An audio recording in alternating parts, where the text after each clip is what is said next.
So my first comic convention was Stan Lee's Comikaze. That was in Los Angeles. Now it's the Los Angeles Comic Con. Back then it was Stan Lee's Comikaze. It was an experience. I felt like we were very, very prepared. Like we went in there and we had 2 books that were already out. Like I released the second book at the Comic Con. So we had released the first book in July. The second book came October. Like I think Stan Lee's Comikaze was like during Halloween. So that was the second book release. And then I also had the first book, I had done it in Korean. So we had 3 books that were there. And then I had made up a line of t-shirts that were all featured in the books to sell in addition to the books at the Comic Con.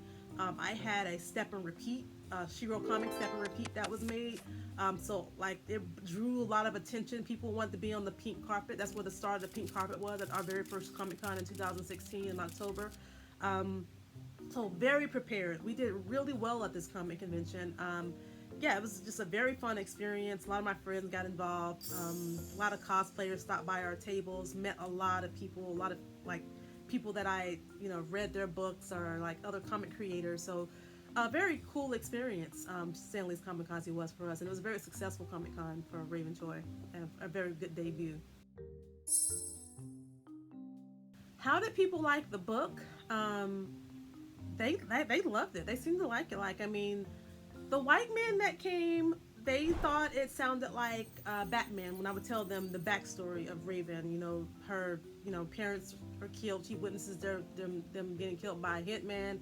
She ends up moving to Korea. Witness protection comes back 20 years later. Revenge to find this guy who killed her parents. And so they thought that was similar to Batman. So they bought the book.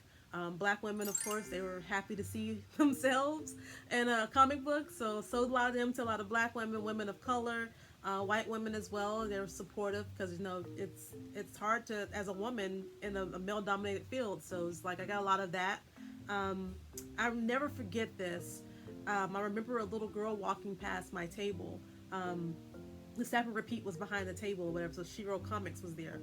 So I remember her walking past our table and she looked up at the step and repeat and she was like, Shero.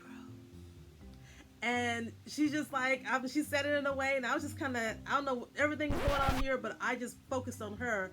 And it was just like, wow, like this is powerful stuff. Like this little black girl at a comic convention that doesn't have a lot of other black people here, period. She sees me and she sees Shero Comics. And the way she said it was like, she was like just surprised and just like happily surprised to kind of see that representation. So that kind of gave me the jump to my veins, like, okay, what you're doing here is important and you made it. Like I said, this is a process of getting to the point of this comic convention. So yeah, we were ready. It was an amazing experience. And so yeah, they really loved the book. They loved the company name. They loved being on the pink carpet. And so that was the beginning of Shero, the Shero Universe. So going into doing this convention, it was just like, okay, the books are going to be priced, $4 or $5.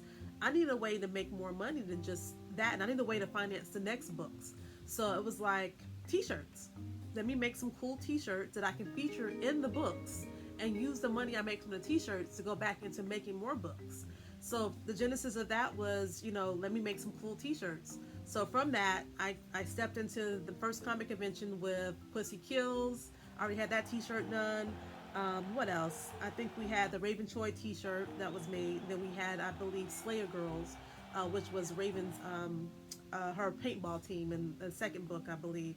So yeah, we kind of went in there with these t-shirts already made, and Pussy Kills, every time we take that t-shirt anywhere, from the very first comic convention until now, it still sells like crazy.